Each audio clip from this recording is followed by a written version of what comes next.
All right, Jeff, we'll say good morning, everyone. Let us begin. So as I put out on the chat last night, we're going to begin with Daf in Meretz Hashem this morning. A little bit of a longer Daf today, so if we have some time at the end, we'll come back. I also, again, as of already this week in Meretz Hashem, we're going to go back to Tzidkas Tzadik in the morning. And Mishnah Yomi is posted. Today's Mishnah Yomi is already on the chat. So if you're not yet on the Mishnah Yomi WhatsApp group, I'll post the link on the Daf Yomi group as well. You could join, or everything's posted on the website and the podcast as well. But in Meretz Hashem, we're still going to continue in Mishnah Yomi, but we'll go back to our Tzaddik, his Orus in Meretz Hashem in the morning as well. But today, we'll begin with the Daf, a little bit of a longer Daf today, a beautiful Daf, but to ensure that we get through the entire Daf, we'll start now. So we'll begin by thanking our sponsors for this morning's share, to thank our TALMUD Torah sponsors for the month of Shvat, to thank Bracha Strimber for dedicating all the Shir and Joshos this month in loving memory of her husband, Avi Strimber, Avraham ben Kálman Eliezer Halevi, Zichrona Livracha. We hope that in the merit of our TALMUD Torah of the Neshama will have an Aliyah, and the family in Nechama. We thank Avi Tobias for dedicating all of the Shiurim and Droshos this month in appreciation of the Shir and appreciation of HaKadosh Baruch Hu for the incredible Torah he has given us. To thank our Week of Learning sponsors, Barry and Rena Dubin, for dedicating the learning this week in the schus of refuah sheleima for Chava Tzipporah bas Chaya Malka. She should have a refuah together with Kol Cholei Yisrael. But with that, let us begin. Today's daf is Yud Beis, and we are picking up mamish the top of Yud Beis, very top line.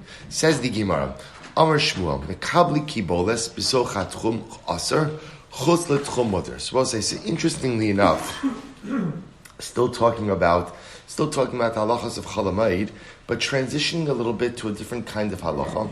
Actually, this is fascinating because this is the topic that we were doing in Smichas Chaver, that we just actually finished last week, the halachos of Amira L'Nochri, namely instructing a non-Jew to do malacha for you on Shabbos. See here, the Gemara discussed the following case. So Shmuel says, Makabli Kiboles. Now, again, in halacha, there are different ways that you can go ahead and contract with a worker. So a person could be a schir yom, a day laborer, like we discussed, or a person could be a kablan.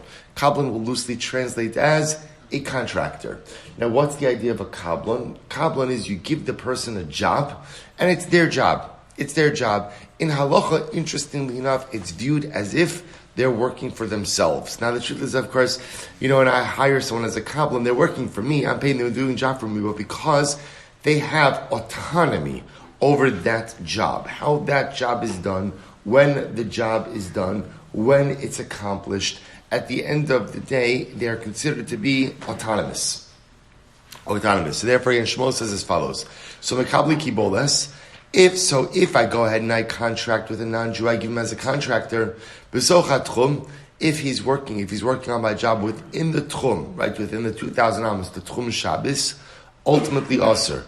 Chutz LeTchum, outside of the Tchum, it's Muter. Now look at Rashi for just a moment. Rashi says over here, Mekabli Kiboles B'socha Tchum Aser, Litin malacha lenachri b'kiboles ki avile b'shabsa diyode kuli alma v'amri hayom Shabbos yohevlei.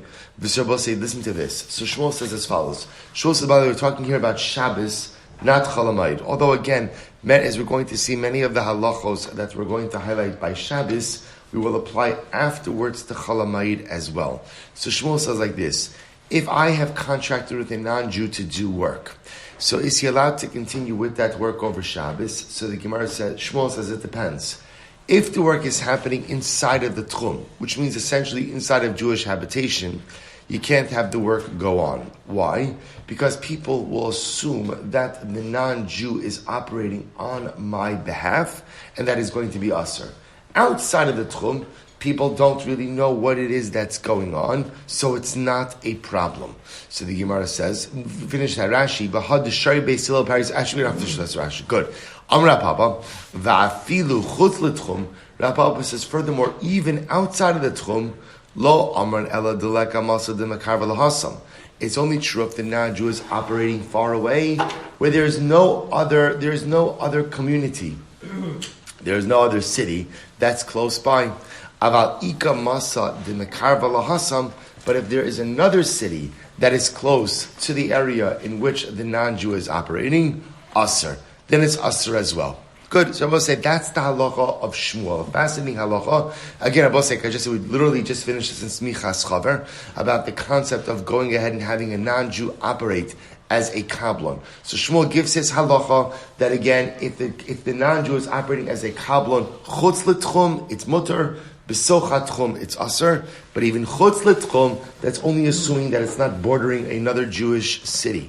But if it's next to another Jewish city, the non-Jew can't operate on my behalf as well on Shabbos. So we'll say the concern being that even though halachically I'm good, because since the non-Jew is a kablon, anything he's doing on Shabbos is what we call adaita dinafshe. He's working for himself. But really what's happening over here is a maris ayin issue. So the Gemara goes weiter, Amra Mesharshia, V'chileka masa de mekarva lahasam, nami lo amran, ella b'shabasos v'yamin tovim de lo shrichi inshi. So we'll say Rav Mesharshia comes along and he qualifies Shmuel's ruling a little bit more. When did Shmuel say that halacha l'maisa, if the non-Jew, so we'll say there's a lot of criteria over here. Number one, the non-Jew is a kablan. Number two, he's operating outside of the tchum. Number three, there's no other Jewish city that's close to where the non-Jew is operating. If those three criteria are met, the non-Jew could do his thing on Shabbos. But when is that true? Rabbi Sharshia says, Dafka Shabbos and Yom Tiv. Delo shchichi in shidda azli lahasam. Because the both say, in Shabbos and Yom Tiv, people aren't traveling around. Ava b'cholol shel Moed. Now it loops back to our sugya. But on Chol Moed, tishchichi in shidda azli va'asu lahasam. Both say in Chol Moed, everybody's doing Chol Moed trips, right? Everybody's out and about. San Chol Moed, where people will go ahead and travel a bit further, then we are concerned. So even in that, so both say in Chol Moed, ultimately again, even if the criteria are met, it'll still be asr. So now, as we both say, here's what's fascinating: two separate halachas. So in Shabbos and Yom Tov, Rav Mesharshia's view of Shmuel is that as long as A, the non-Jew is a kablon, B, if the work is taking place outside of the tchum, C, there's no other Jewish city close to where the non-Jew is operating, you're good to go. The non-Jew could do his thing on Shabbos because he's not working for me, he's working for himself.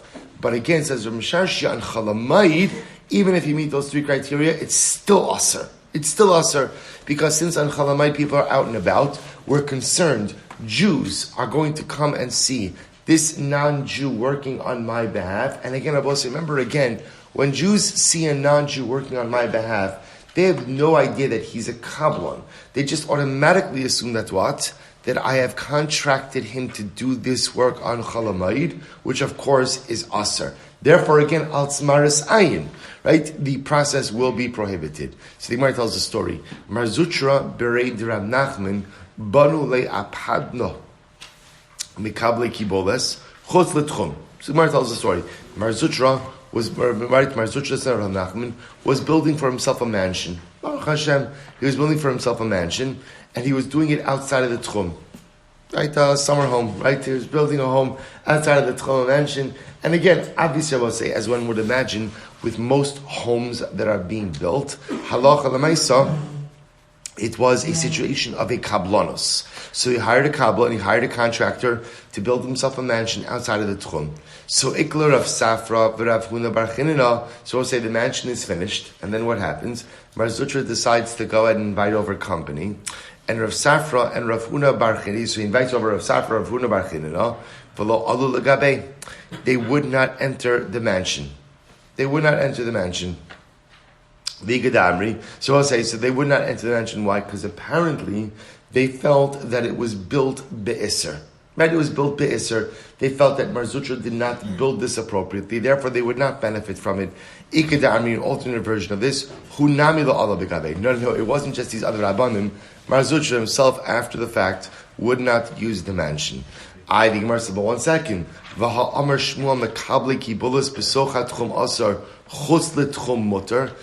second, Mar Zutra seemed to have done everything correctly. This was, remember again, a project built by a kablon outside of the tchum. So what's the problem? So I will say this is going to be a recurring theme during today's daf. The Gemara says Adam Chashuv Shaini. This we already introduced to this concept in yesterday's daf. That perhaps an Adam Chashuv, right, a person who is well known and highly respected, highly regarded, is different, and such an individual may be required to hold himself to a different standard. We'll say the idea being that in general there's a concept of marasayin, right? And what's the concept of marasayin? That I can't go ahead and do something that looks prohibited. There are two reasons for marasayin, right? What are the two reasons? Number one is a concern that if people see me doing something and they don't understand what it is that I'm doing, they may learn from my activities and may think that something that is really prohibited is permitted, even though what I'm doing is permitted. People don't necessarily know the circumstances of what it is that I'm doing. So the concern number one is people may learn from my activities and may end up doing something prohibited. The other possibility, the other idea of marasayin is visam nekiyim, that a person is obligated to project an image of piety. I'm supposed to try to be beyond reproach. That's true for all of us. An Adam Chashuv, someone who is quote-unquote a Chashuv person, a highly regarded individual, has to hold himself to even a higher standard.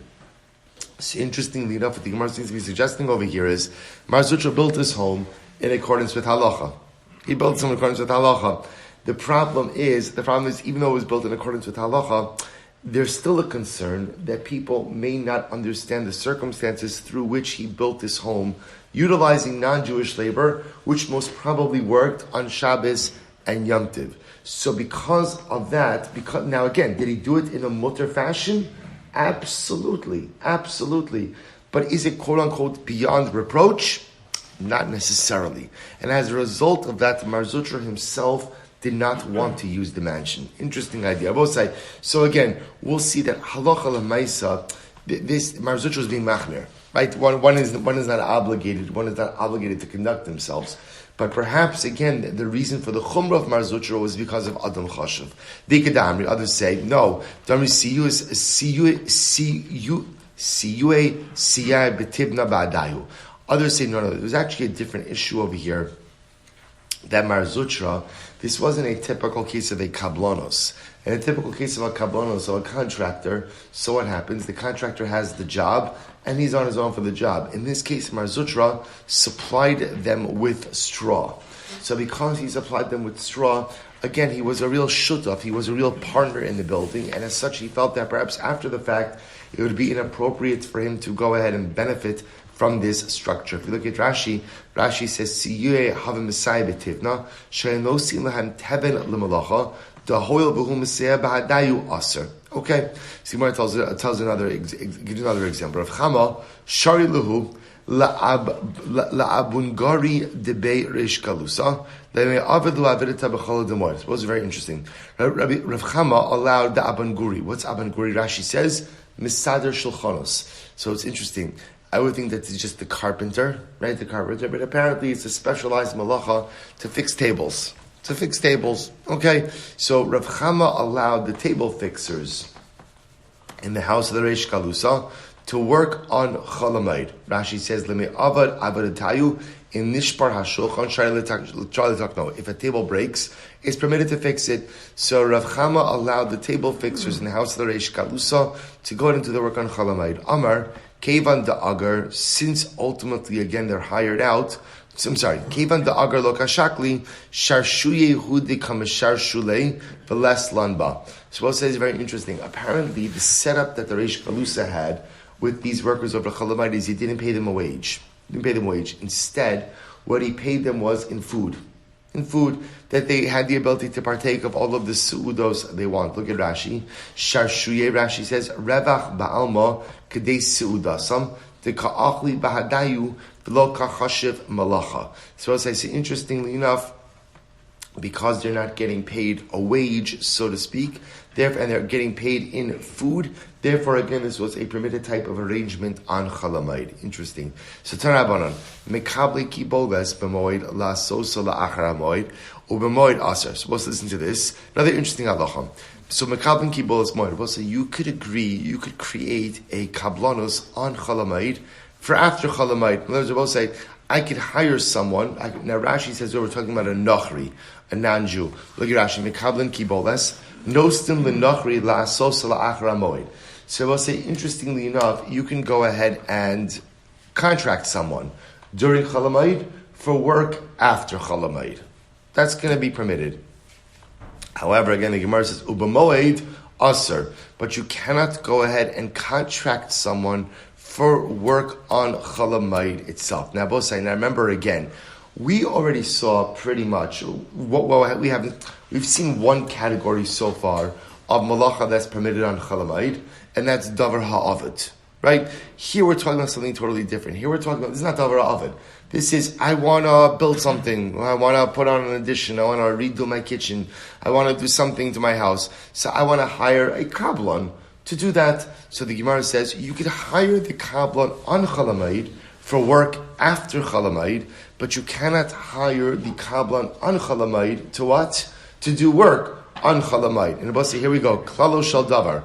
So we'll say, this is an incredibly important principle, and this is actually codified in the Shulchan Aruch. Kol davar shehu oseh, omer l'nachri va'oseh. Anything that you can do on Chol Hamoed, you can tell a nachri to do on Chol Hamoed. V'chol she'ino oseh, ino omer l'nachri va'oseh. But anything that you cannot do on Chol Hamoed, you cannot ask a nachri to do on Chol Hamoed. So we'll say, this, by the way, is the halacha, not just on Chol Hamoed, but this is the paradigmatic formulation of halacha by Shabbos as well. So we'll say, again, Hilchos Amira L'Nachri is much more complicated, as I think, how many shurim did we spend on it? 11, 12, right? I think 11 shiurim altogether on Amira L'Nachri. So I will say, so there's a lot of halachas on Amira L'Nachri, but again, on a basic level, the halacha says, anything that you can do, you can ask a non-Jew to do. But if you can't do it, you can't ask a non-Jew to do it. Now the truth is, there are exceptions to that rule as well, many exceptions to that rule. But as a basic guiding light principle, it's correct. The Gemara now is telling us the same halacha applies to Chol Hamoed as well. Interestingly enough, same halacha applies to Chol Hamoed. So whatever, ultimately, again, you could tell a non-Jew, whatever you could do, you could tell a non-Jew to do. Therefore, I both say, based on this, I can hire the kablan on Chol Hamoed for work after Chol Hamoed, but I can't hire him to fix my kitchen or to build me something on Chol Hamoed itself, unless, of course, we're talking about a davar ha'avid. So Tanya Yidach the Braisa. So mekablin kiboles b'moila sosla achara moed. You can go ahead and hire a contractor on Chol Hamoed for work to be done after Chol Hamoed. O bilvad shelo yimdod v'shelo yishkol v'shelo yimne kederach she'osa b'chol. Now, the Gemara qualifies this. While it is true that you can go ahead and hire a kablan on Chol Hamoed for work after Chol Hamoed, what can't you do? You can't measure, you can't weigh, and you can't count in the way that you would do during the week. Now, we'll say, just to illustrate this, the easy way to illustrate this is as follows. Let's say I'm hiring someone to make me a suit. Now, it was common, at least in times of the Gemara, that if you were hiring someone to make for you an article of clothing, often you would give them the materials. So the idea is, I'm hiring Nachri to make me a suit, and I'm going to give him the wool, the silk, the this, the that, and I measure it out beforehand. So the Gemara just says over here, as much as we said before, that you can go ahead and hire the kablan on Chol Hamoed for work after Chol Hamoed. What you can't do is start measuring out the materials on Chol Hamoed itself to give to him. So in other words, then what I can do is agree on the arrangement, lock in the arrangement, but anything else, actual work, as well as giving over of materials, has to be done after Yom Tov. Tan Rabbanon. So we'll say more examples of things which cannot be done on Chol Hamoed. Ein marbiin behema b'chol shamoed. We'll say you can't mate animals on Chol Hamoed. Rashi says, Ein ochzin habehema umaviin ala zachar. So we'll say, so I guess in some species of animals, we're going to see this actually we'll see examples of this. Ultimately, again, you would bring the male to the female. So you can't actively go ahead and do that on Chol Hamoed. In Marbiin Behema B'Chol Shamoed. Rabbi Huda says, Chamora Shetava, if you have a donkey, a Chamora, right, the female donkey, that Shetava, that wants to mate with the male, Marbiin Ala Zachar. Ultimately, again, we bring the male. Bishvil shelo titztanein. So we'll say, so apparently by the female donkey, if she's ready to mate and she doesn't mate, it's going to be harder to mate with her later on. So therefore, again, we'll say, what does that represent? What does it represent? A davra avid. And therefore it'll be mutter. Ushar kala behemos, other behemos, machnisin osel bekara. So we'll say, other behemoths, what you just simply do is put them into the stable, they'll mate on their own. So apparently certain animals require human intervention or human help in order to go ahead and facilitate the mating process. Other animals will do it on their own. So again, you can't actively facilitate unless, of course, there's going to be a davar ha'avid, but you could put animals together recognizing that mating will occur on its own. Incredible. We'll say first wide line, Tanra Abanon. Ein medairin lo b'shavas u'sulam tovim v'lo b'cholol shamoid v'im ba'u me'elehen mutarn. So what's another interesting case? What's medairin? Look at Rashi. Machnisin behema l'sada k'dei shiotziu zevel u'mezablen asada. So we'll say it's very interesting. I guess this is how they fertilized fields. You would bring your animals to a spot in the field. You would essentially put up like a temporary corral. Right? Keep the animals in a particular area for a certain amount of time. And by definition, they fertilize the field, right? So again, I'm not actively spreading fertilizer. The animals are doing the work on their own. We'll say, so that's the lashon of medairin. Medairin means like dar, to live somewhere. You can't set up a corral, a temporary corral, on Shabbos, on Yom Tiv, or on Cholamayid to fertilize the field. But I will say, if the animals are kind of just walking around on their own, and as a result just of their own movement, they fertilize the field, then ultimately, again, mutter, it is permitted. Ve'in misayin osan, ve'in mosran shomer lenar es sonam. So we'll say, now the Gemara is going on. The Gemara is saying, ve'in misayin osam. Now look at Rashi for just a moment. Literally means you don't help them. What does that mean? Rashi says, lebehema lavo basada, o im nochrim hein, ein misayin lahem la'asem imakom lamakom, Suppose they listen to this. So now, there are a couple of halachas happening over here. Halacha number one, you can't set up a corral for fertilization purposes on your field on Shabbos Yom Tiv Cholamayid. If the animals are doing this on their own, absolutely no problem. If there is a nachri who is moving the flock, you cannot assist him in anything to do with that in order to fertilize the field. Ve'in mosrin shomer lenar es sonam. You can't go ahead and literally give over a worker. To Rashi says, lenar lishmar kigonim nachrim heim. You can't hire someone to watch the flock. Let's say, again, if you have a Gentile shepherd. Haya sachir Shabbos, or I should say, haya schir Shabbos, schir chodesh, schir shana, schir shavua. But if the Nachri was hired for a week, was hired for a month, hired for a year, hired for 7 years, then Messiah knows some. Then ultimately, again, it is permitted to go ahead and help them. Why? Messiah, Rashi says, Ki'ilu shal nachrimu. Because we'll say, interestingly enough, when it's a longer term hire, so the Nachri almost has the status of a kablon, right? And therefore, again, the flock is considered to be his, so to speak. He's managing his flock. Therefore, any assistance that I would give would be assistance to a Nachri and not considered to be assistance to myself. So the Gemara says, we'll say, again, we're not going to get into the halacha l'maisa with this because as you saw from Smichas Chaver, the halacha l'maisa by Amir al-Nachri is often much more complicated. But again, right now we'll just go through the sugya. Rabbi Omer, b'Shabbos b'tova, b'Yom Tiv b'mizonos, b'schar, b'moed b'schar. So let's listen to this. Rabbi says, this is very interesting, look at Rashi, b'Shabbos b'tova, imrotze shum adam l'seya la'osa sachir, b'tova sa'osa, k'nor b'china v'lo b'schar. So Rabbi says like this, we'll say if the non-Jew is hired to go ahead and handle the flock, you could help him in the following way. For Shabbos, you could help him if it's just really what we call betova. Betova means that the most you'll get out of it is goodwill. On Yom Tiv, mizonos, if you're going to get food from it. On Cholamayid, if you could even do it in Meretz Hashem for payment. Rabbi Yosef says, Hilchasa ki Rabbi. The halacha follows Rabbi. Because so what you begin to see, what emerges from here, so just I think kind of the takeaways from here is as follows. Number one, that if the Nachri is a kablon, and the Nachri is doing work for me, let's whether it's Shabbos, Yom Tov, Chol Hamoed, the Nochri is permitted to do his work. As long as what? According to our Gemara over here, it's Chutz L'Tchon. Chutz L'Tchon, and at least for Chol Hamoed, it would have to be really far away from any place where Jews are going to end up coming around.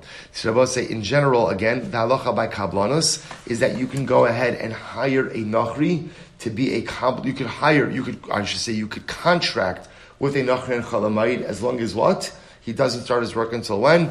After Chol Hamoed. But however, what you can't do is you can't start measuring out materials on Chol Hamoed itself. We begin to see that when it comes to managing one's livestock, so one is really precluded from engaging in real malacha, mating the animals, actively going ahead and fertilizing the field. But of course, if these things happen on their own, it's mutter. If there's a Nochri managing the flock, so if it's a long-term arrangement with the Nochri, he really takes on the status of a kablan, and therefore kind of incidental assistance by the Jew to the Nochri will be permitted even on Chol Hamoed. Good. So we'll say again, like I said, the halacha is a bit more involved, but at least we have the parameters. Beautiful. Says the Mishnah. So we'll say, listen to this. V'chein mishayi yeno b'soch habar v'iru evel o ones. So we'll say, listen to this. In the last Mishnah, we're speaking about olives. Right now, we're speaking about what appears to be a similar case by grapes. So what's happened over here? I pressed my grapes. I pressed the grapes already. The wine is now in the vat. So we'll say, now what happened? So the wine is in we'll call it the pit, but it's in the vat. So the grapes have been pressed, the wine is in the vat, V'iru Evel, and now Chas v'Shalom, the person becomes an Avel. We'll call him Reuven, right? Reuven becomes an Avel. O Ones, or some other extenuating circumstance occurred. Good O Ones, O Shetu, or his workers never showed up. So I'll say, so remember again, let's point out, like we said in the last Mishnah, there's two different cases here, right? There's a case of Avelos, which we really effectively dealt with in the previous sugya. You're not allowed to do work during Avelos. So case number one is Reuven pressed his grapes, the wine is sitting in the vat, he becomes an Avel. His Avelos has nothing to do with Yom Tov, right? He's now just an Avel. So the shaila just is, what is he permitted to do, not permitted to do during Avelos? Case number two is he pressed his grapes. He was supposed to go ahead and put the wine into the barrels before Yom Tov. Either an extenuating circumstance occurred, there was a meis mitzvah, his workers never showed up to work, and now what happens? It's Yom Tov. It's Yom Tov, or really more appropriately, it's Chol Hamoed, and there's wine sitting in the vat. So what could he do? So the Gemara says, Zolei v'gomer v'gav kidar k'lo div Rabbi Yossi. Rabbi Yossi says, what's the halacha? The halacha is that he can go ahead and literally finish off the process. Zolei means he could pour the wine from the vat into the barrels. The gomer v'gav kidar lesu, and go ahead and seal the barrels in the normal way. In other words, finish up the process. Finish up the process. Rabbi Yossi gives him the license to go ahead and finish normally. And again, I will say, the idea over here is what? Rabbi Yossi says, why can he finish it up? Davra Avid. Very simple, Davra Avid. And Rabbi Yossi is of the opinion that once it's a Davra Avid, you could finish normally. You need not employ a shinui. Rabbi Huda says, Oselo limudim b'shil shel liyachnis. Rabbi Yossi says, no, here's what you could do. You could cover the vat with boards. Rabbi Huda says, we're not going to allow you to go ahead and transfer the contents of the cistern, right, or of the pit, of the vat into barrels. Instead, what we'll allow you to do is cover up the vat. If you cover up the vat with boards, that will effectively prevent spoilage. So we'll say Rabbi Huda is of the opinion that will allow you to go ahead and do something to stave off the loss, but you'll have to do it with a shinui. Says the Gemara, Utzricha, and I was saying that Avi's shaila is, this is the same case as the olives. Right, so why do I need both cases? To which Gemara I'll tell you why. Tzricha diashmayin kamaisa bahi kam Rabbi Yossi mishum de mishcha nafish pseida aval chamra de lo nafish pseida ema modei Rabbi Yehuda. So I would have said like this. You see, if it would have just said the case of the olives, I would have said it's in the case of the olives that Rabbi Yossi really allows you to fully finish the process. Because Rabbi will say, if you don't press those olives, it's a total loss. It's a total loss. That's Rabbi Yossi allows you to go ahead and take action on Chol Hamoed. But by wine, the truth is, you could cover it with boards. And you'll be pretty much okay. I would have thought that in this case, maybe of the wine, Rabbi Yossi agrees with Rabbi Yehuda. And if it would have just said this last case, Vahikam Rabbi Yehuda, if it would have just said the wine case, it's the wine case Rabbi Yehuda says all you could do is go ahead and cover it with boards. Aval Bahach, Ema Modi Le Rabbi Yossi. But perhaps in the other case, i.e. the olive case, maybe Rabbi Yehuda agrees with Rabbi Yossi and allows you to really go ahead and fully press the olives. Therefore, tzricha. So we'll say, Salach Lamaisa, in both cases that we're not learning out one from the other. Amar Rabbi Yitzchak bar Abba. Man Tana Shinui B'davar Ha'avid. Man Tana Shinui B'moed B'davar Ha'avid. But we'll say, who is the Tana who holds that even with a Davar Ha'avid, you should employ a Shinui? So to which the Gemara says, Delok Rabbi Yossi.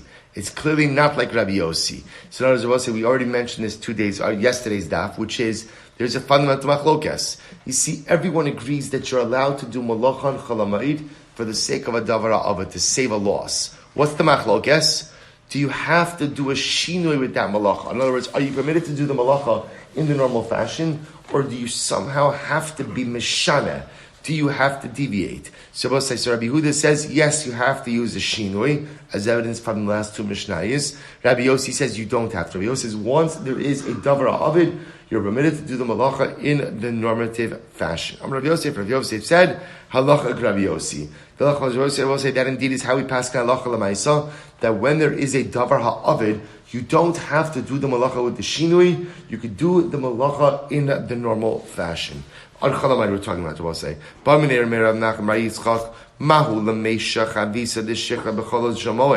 it's an interesting case. Are you permitted to go ahead and seal a barrel of wine on Chalamai? Rashi says, Lamesha Logov HaChaveh. So I'll say, I have a barrel of beer, not wine. I have a barrel of beer, right? The barrel has a crack. Obviously, if it has a crack, it means it's going to leak. So can I go ahead and seal the barrel on Chalamayid? Amar lahu, Sinai, Amar halacha, Rabbi Yossi. So he said to him, Sinai, which is Rabbi Yosef.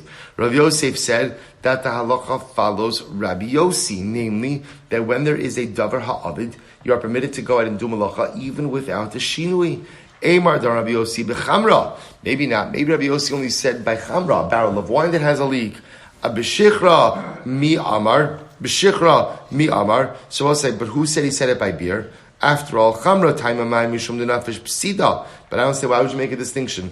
Rabbi Yossi allows you to seal a barrel of wine that has a leak. Why? Because it's going to represent a loss. Shechra nami ispe psida. But ultimately, again, beer, right? The barrel of beer that sprung a leak will also represent the loss. My mother said to me, Bar shis savi v'shaya, mi bar tamni v'lo shaya. So I'll say, look at Rashi just a moment. Kolomar yafa shechar mugaf shemachzik shisha sin, mi shechar shu b'kli gadol shemachzik shmona sin.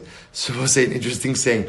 My mother always told me, better to have a sealed 6 sa'ah barrel than to have a leaky 8 sa'ah barrel. Good life advice in general, we'll say, but also, so the idea over here is, what they're trying to highlight is that halacha l'maisa, that even a leak in a barrel of beer represents loss. So we'll say, by the way, also tells you something very interesting, that in life, especially in ruchnius, there's always this tension. Should I do more with lesser quality, or do less with greater quality?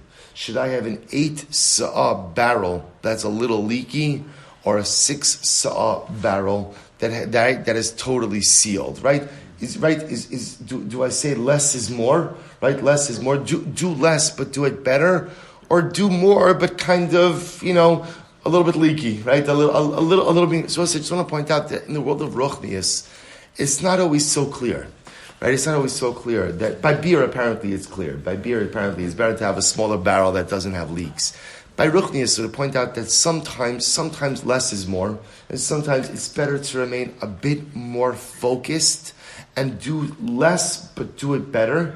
But sometimes there is a concept of just pushing myself to do more, even though I know it's not going to be great. Even though I know it's a shtickle leaky, right? I know that the barrel is not. I'll just point out different times in life kind of require different things. I think in the world, outside of Ruchnius, very often, I remember, I will say, when I did a brief stint in public accounting, and I remember we had orientation, and the managing partner, who was obviously a very successful guy. This is one of the big six accounting firms back in the day.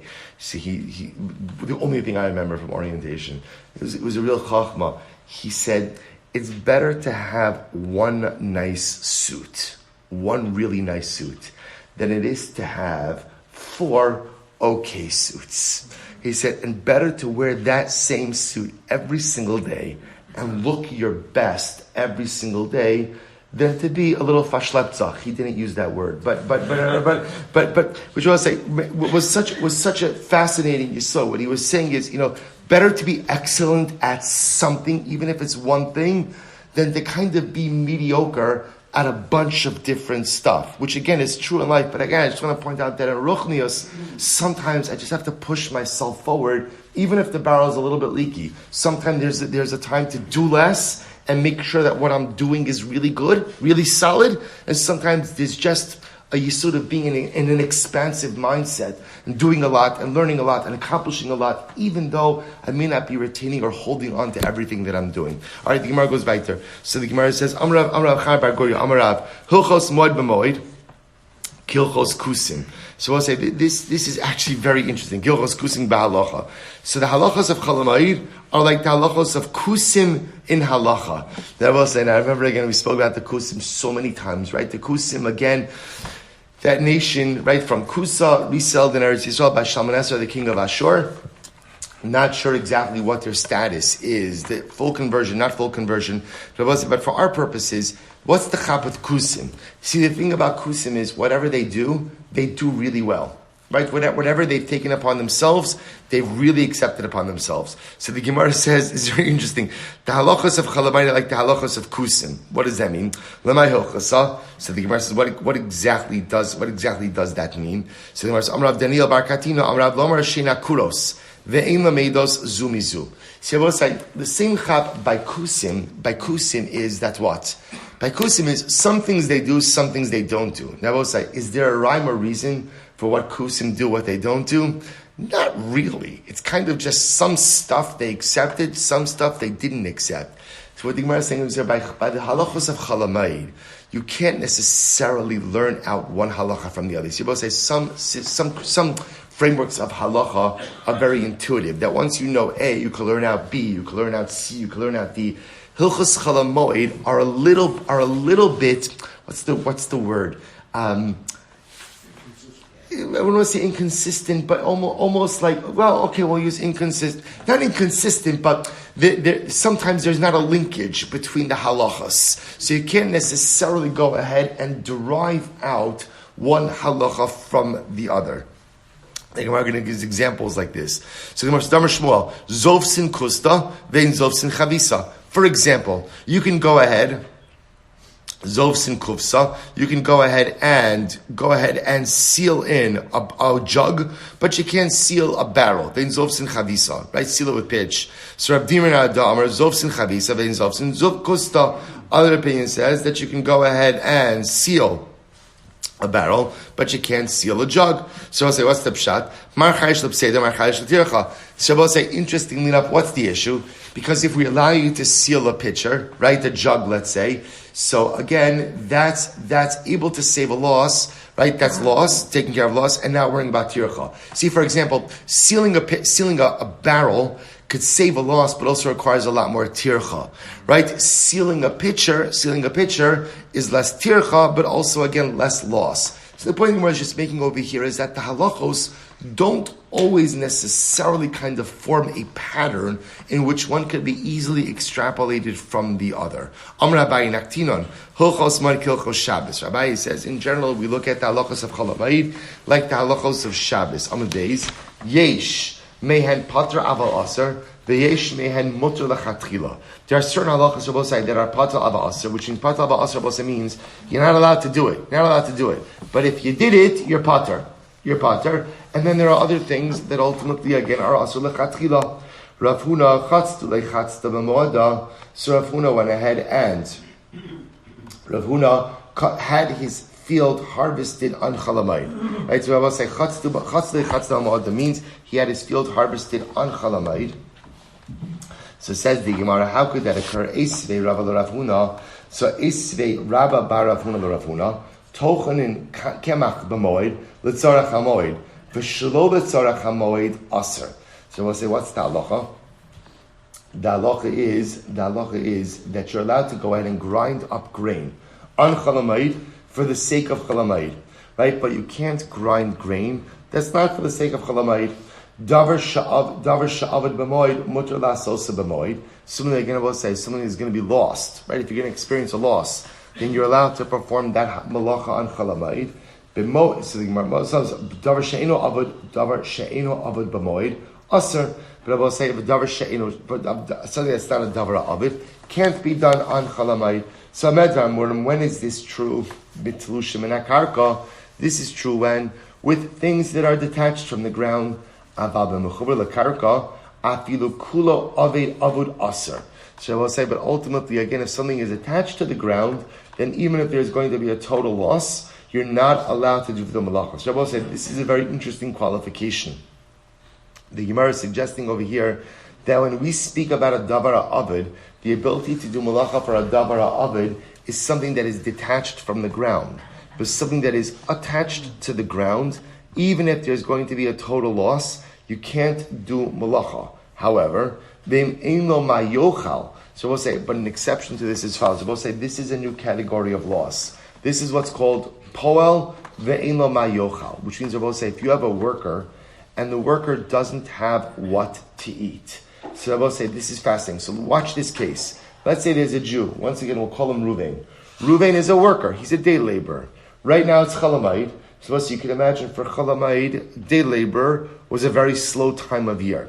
So I will say, this is what's called the Paul Be'in Lo Ma'yochal. He's a worker. He has no money. He has nothing to eat. What's the halacha? Kotzer, uma'amer, vidash, vizore, uborer, vitochein, ubilvat shlo yadush v'para. So we'll say, listen to this.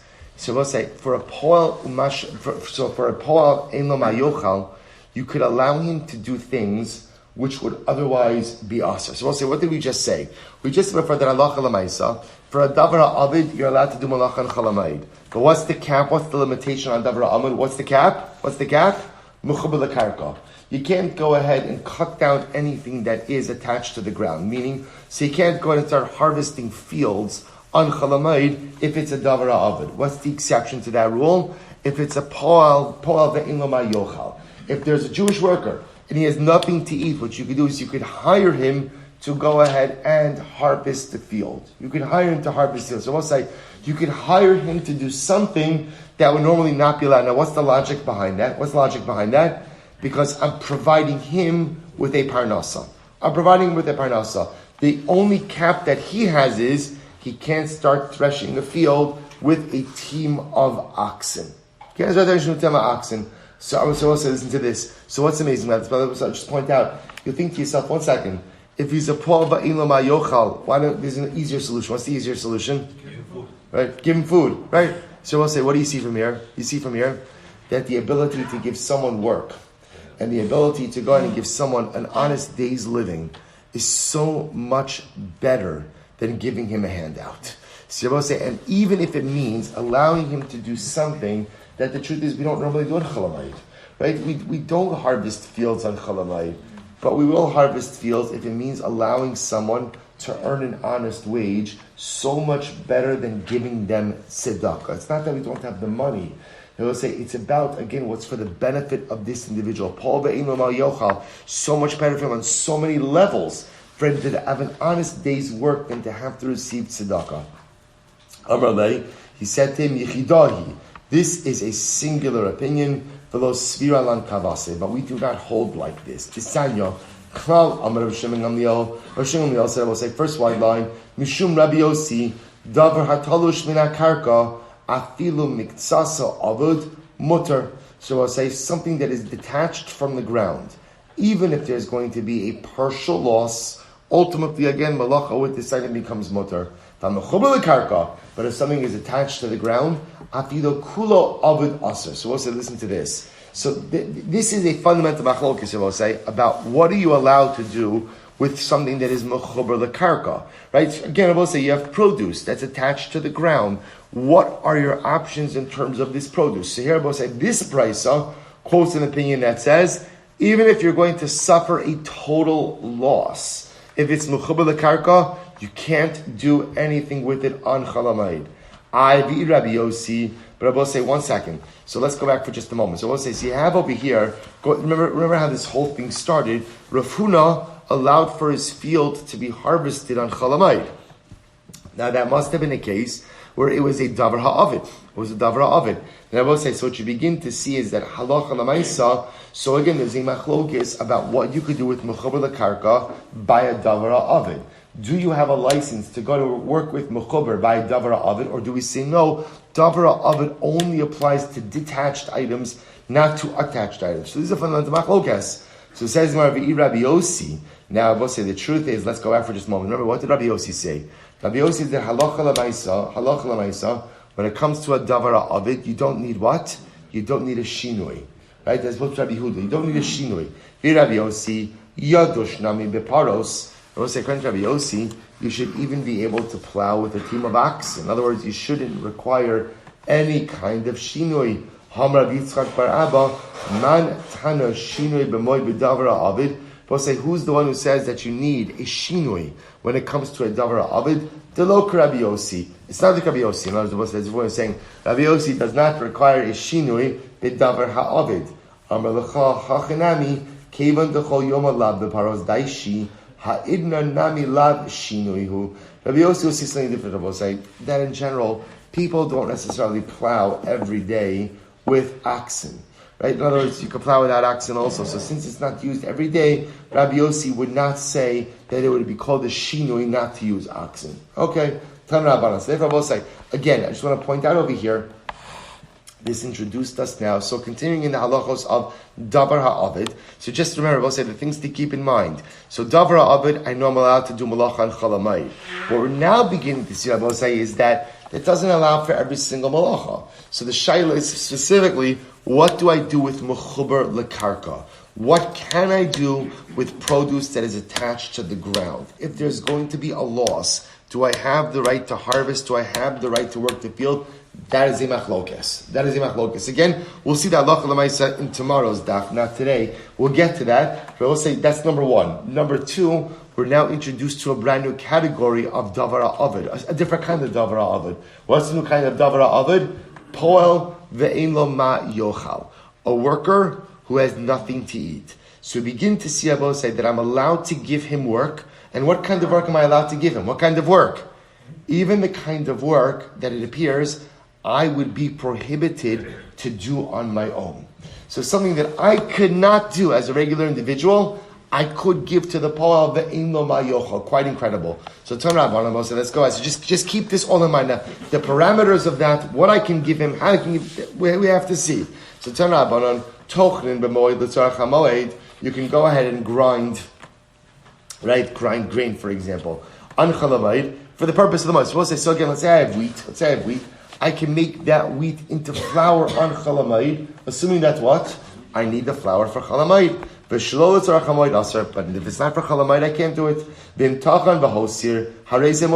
Now I will say, now remember, if I ground grain, right? I ground grain, and now I have extra flour for after chalamayid, that's mutter. In other words, we'll say, the idea over here is just, I can only grind if I need it for chalamayid. But if it turns out that I grind and I have extra, that's fine. Harei mutter.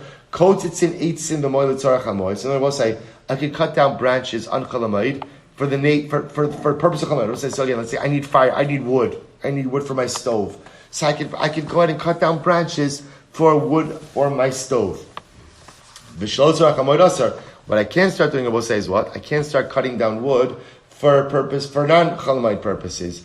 Then katzatz v'hotzir harei ze muter. And I will say, if I cut down branches for use on chalamayid, and what? It turns out I have extra, fine. Matilin sheikha moed l'tzarach hamoed. You can make beer on chalamayid for the purpose of chalamayid. V'shlo l'tzarach hamoed aser. But I will say, I can't make beer for post chalamayid use. If I made beer, and what? If I made beer, and there's leftover, it's mutter. Here's the qualification for all of these cases. Ubilvad shelo yarim. What you can't do is, you can't be disingenuous. So Rabbi say, if I know that for chalamayid, I need 1 barrel of beer, but I make 4 barrels of beer. And I say, I thought I was going to use it. What do you know? What do you know? I have leftovers. So Rabbi say, that's harama, right? Subterfuge, right? That's harama. That you can't do. So Rabbi say, what the Gemara is saying is like this. Anything you need for chalamayid, you could do. When I say chalamayid, it means chalamayid / yamtiv. So I need flour, grind the flour. You need branches for your oven, get branches for the oven. You need beer, make beer. But Allah chalamaisa, and if you have leftover, that's okay. As long as what you did makes let's say differently, as long as the volume of the malacha makes sense for chalamayid / yamtiv needs. But if the volume for the malacha clearly indicates that you're doing this for post-yamtiv use, that's going to be aser. So the Gemara says, Raminhu, or raise a kasha to this, Matil and sheikh ramoy tzarech hamoy, you can make beer and chalamayid for the purpose of yamtiv, v'shlo tzarech hamoy aser, echad sheikher tamar, v'echad sheikher sa'orim. So you can make beer, whatever beer you want, as long as you make it for chalamayid, date beer, wheat beer, barley beer, v'afa pishi yesh lo yashan. This is true even if you have old beer. But let's say you want fresh beer, right? For chalamayid, for yamtiv, you're allowed to. So marim v'shosem min achadash. Now we'll say, this price is pretty crazy. This price says even if you have old beer, but you want new beer. Not only that, we'll say, what do you really want? You really want beer for after yamtiv. You want beer for after yamtiv. But again, what you're going to do, we'll say, what you're going to do, you're going to make a new batch of beer, and what? You'll drink some of it. You'll drink. So we'll say that's harama. Right, that's subterfuge. So really, you don't need beer. You have plenty of beer, but you want beer for after yamtiv. So what you're going to do is you're going to make new beer on chalamayid, drink some of it. I don't really need to drink some of it, but my goal is to have it for after yamtiv. Ultimately, again, the prices seem to indicate that that's mutter, that you could do it. As long as you actively partake of some of the new beer, you're good to go. So I'll say, so again, this price seems to indicate that harama, this type of subterfuge, is permitted. So Tanaihi, in reality, it's machlokes Tanaim, Disanyo, in ma'arimin bekach. So we'll say it's a fundamental machlokes as to halacha l'maisa is harama. Is this type of subterfuge permitted? I will say, so essentially the machlokes is like this. We'll just take the beer example. Can I go ahead and make new beer and chalamayid, knowing full well that I have old beer, and really I'm just going to drink a little bit of the new beer to justify its creation, but in fact I'm really using it for after yamtiv? So again, imachlokes tanoim as to whether or not such a situation like that is mutter. We'll see the halacha l'maisa. Rav chatz tulei chatzda. So we'll say Rav had his field harvested on b'chol Moed. So we'll say, so again, obviously it doesn't mean that Rav did it himself. It means that Rav had workers who did it. Shama Shmuel ikbid. Shmuel heard about this and he became very upset. Right, Rav, how can you go ahead and have your field harvested on chalamayid? You're working on mechuber lekarka. How could that be? So the Gemara says, "Lema Shmuel kiyichidas." So maybe Shmuel holds. So it must have been that Shmuel holds like the opinion that harvesting the field is problematic. Now, we'll say it must have been. Let's play this out. Why did Rav have the field harvested? Why did he do this? It must have been that what? Right, davara avid. Right, or maybe Paul ve'ilama yochal. It must be one of those. So Shmuel obviously holds like the opinion that says, no, you can't do anything with mechuber lekarka. So the Gemara says, Shmuel kichidas virale lo chatzta dechiti hava. It was the harvesting of wheat to lo hava pasid. Ultimately, again, I will say the reason why Rav got upset was because it wasn't a davara avid. Right? So Shmuel got upset. So he doesn't understand why Rav allowed for the harvesting of a wheat field. There was apparently wheat doesn't go bad if you leave it in the ground a little bit longer. So Shmuel felt Rav could have easily waited till after Yom Tov to do this. Why did he have to do it now? The Rav, my time of Avatachi. Why did Rav do this? Ein lo ma yochal hava. I will say, because what was the case? The case was a Paul ve'ein lo ma yochal. Right? You're right. Rav didn't need to harvest the field, but Rav knew as a Jew who didn't have parnasa. He didn't have anything to eat over chalamayid, so he allowed him, paid him to harvest the field, because again, that's the halacha. So I will say, why did Shmuel have such a problem with this? Shmuel lo haibas saimua kamei. I will say, so how often happens in life? Shmuel didn't know the whole story. He didn't know the whole story. So he got upset because all he saw was that Rav had his field harvested on Chalamayid, and he did not know the signal. We'll say, how many times in life does it happen that we get upset, right? Because we don't know the whole story, or we pass judgment because we don't know the whole story. Inami Adam Chashush. We keep coming back to this. The other possibility is that no, Shmuel knew the whole story, but he still felt that Rav, as an Adam Chashuv, should not have done this. See, I both say Shmuel might know the whole story, but remember again, the common man does not know the whole story. All the common man sees is what? Rav's field was harvested on, Rav's great wheat field was harvested on Chalamayid. So Shmuel felt a high-profile person like Rav should not do this. Okay, good. Rabbi Yehuda Nesiya, nafik b'chumarta demedusha, va'ashti mai da'achim kfela arma. Rabbi Yehuda Nesiya went out on Shabbos b'chumarta demedusha. I will say chumarta demedusha. Rashi says this: tabas hi shalmatachas v'chos mashalamag. It is a metal ring that has a wooden seal. It's a signet ring. Furthermore, Rabbi Yehuda Nesiya also drank water that was heated up by a non-Jew. Rabbi Avi heard this and he was very upset. He thought Rabbi Yehuda Nesiya did the wrong thing. But in both cases, I'm Rabbi Yosef, my time maker, why did he get upset? If it's because of a signet ring, a person should, we learned this in Masechah Shabbos, a person should not wear a signet. Normally a ring is a tachshit, right? It's an ornament. And again, a piece of jewelry becomes like an article of clothing. Signet rings are different and should not be worn on Shabbos. So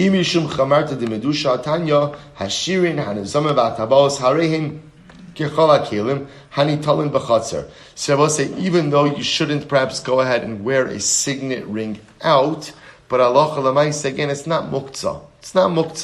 So okay, maybe he didn't agree with Rabbi Yehuda going ahead and wearing the signet ring, but l'maisa it's not muktzah.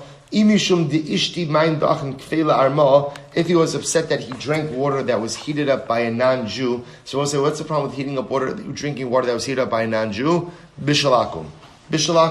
So we'll say it's not bishalakum. Why?